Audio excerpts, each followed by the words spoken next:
for the invitation to be a speaker at the Economist Forum today and to speak about the future of money. My name is Dr. Ruja Ignatova.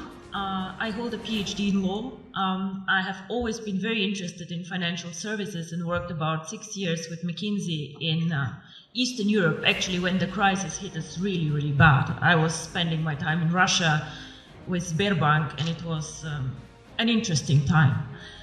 I want to speak today about, as I said, the future of money, the future of payments.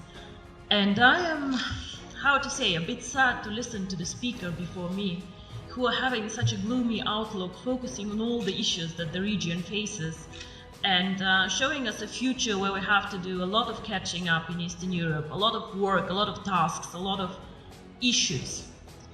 So I would like to take a bit of a different approach. I would like to show people that Eastern Europe can innovate, that Eastern Europe can bring growth, that we are not just a follower country catching up, but actually that we also can show the world that we can do a lot. Our company, which is very young, 1.5 years old, actually writes history currently with cryptocurrency. OneCoin currently reached a market capitalization of $1 billion 3 days ago, which makes me extremely proud. And we have a network of 650,000 users over 190 countries, and we come from Eastern Europe. We started actually in this country, we had the idea in this country, and we do not only describe the future of money, actually we take a very active approach of shaping the future of money. So, Southeastern Europe is a very good place to live, and I'm born here. I have been not raised here the whole time, but I feel home here. But however, even we cannot take an isolated approach and see ourselves as an own microcosmos. The world is getting smaller and smaller. We are living in a world with globalization. Technology is developing at a speed that makes me dizzy sometimes, seeing what happens around us. And all the innovative companies like Facebook, Google, Apple, all of them, unfortunately, are either not even coming from Europe, or like we are just a follower and just saving all our money in Eastern Europe, which is a lot of money for us to go and to buy the newest iPhone outside. So with globalization, the world becomes much smaller, much more transparent, and the needs of consumer and of companies actually change a lot. We have a lot more needs for cross-border transactions. Even as a simple customer, I have to do a lot of shopping, a lot of things outside my country. So of course, this is a need that we need and we have to address with a company. So what is the future of money? In my opinion, the future of money, or a big part of the future of money, will be outside the banking system as we know it today. Traditional businesses either will change or new entrants will come in the market. One of the most spectacular entrants that I've been following now for 5 years is Bitcoin.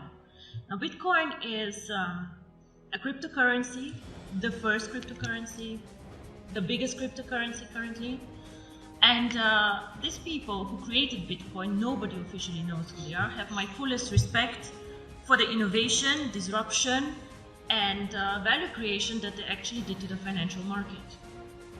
Of course, wherever there's value creation, speculators come, and a lot of turmoil can happen, but these people created something new and something really exciting.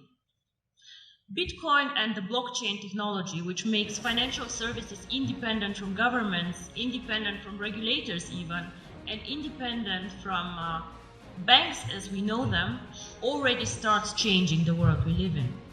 However, Bitcoin until now and the more sophisticated cryptocurrencies have been a payment system, an investment system for the either very sophisticated people out there with a very, very solid IT background, for the smart ones, or for the elite who has a lot of money and diversifies their portfolio with a new exotic investment like Bitcoins. The market is still not very big, with a market capitalization fluctuating between 2 and 3 billion, transactions happening every day about 200 million euro. So we still have a lot of potential to grow in the cryptocurrency market, but we see a start.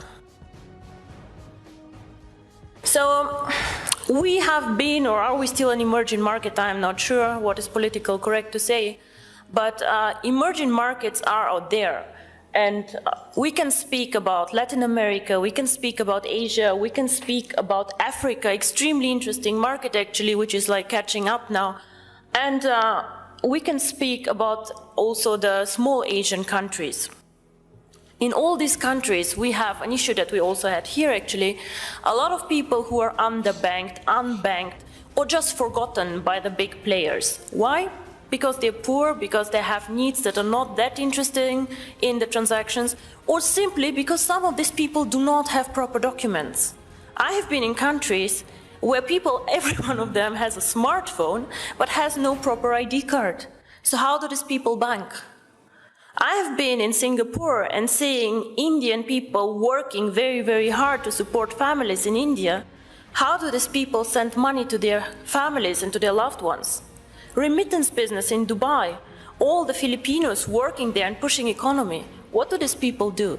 What they do is they either go to a bank to do foreign exchange, they go to a Western Union outlet, and they pay high fees. Because why? We as a financial sector charge always most the ones who are the poorest, who are like the ones with the needs that nobody else can serve. If you're an affluent customer, if you have a lot of money, the banks will fight for you. They'll give you cards for free, they'll do their best to make you happy. But the people out there, the mass customers, the ones who actually change the world, the ones who are working for economy, these people are underserved, underbanked, and I believe that cryptocurrency can change their life. And not only me actually, I think Bill Gates believed the same and said that cryptocurrency can make a huge difference for emerging markets. So, what is really the future of money? I believe that if cryptocurrency is spread out there to the mass market, to people who can be made understand cryptocurrency, and as you say, cryptocurrency sounds very, very complicated, hidden, complex. Can I do it? If we manage to make cryptocurrency actually accessible to people out there who are smart enough to understand a smartphone, who are smart enough to move and to work in an Asian country, if we make it simple, we can become actually the next mass phenomenon, like Google, like Facebook, become a network of active users. Until now, cryptocurrency did not make the leap, in my opinion, because it is not user-friendly, because it's not easy to use for the mass market, and because people perceive it as very difficult. So the person or the company who makes it actually to make cryptocurrency easy to use, accessible in the markets that need it, and this is not the US, gentlemen, this is the emerging markets where people want to work with it, to use it. If we make cryptocurrency not only a tool for speculators and investors to make quick money, but make it usable, if we work on KYC, on documentation, on making it transparent and bringing cryptocurrency to the traditional world, with the regulators, by the way, the US actually government, 4 weeks ago they said that cryptocurrency is actually in a status equal to commodities. So it means that actually cryptocurrency can be treated like virtual gold. Commodities is gold, is silver, platinum, and apparently bitcoins. So the future of money can be searched, I think, outside the banking system because we are still more flexible. We do not fight the issues that the banks have.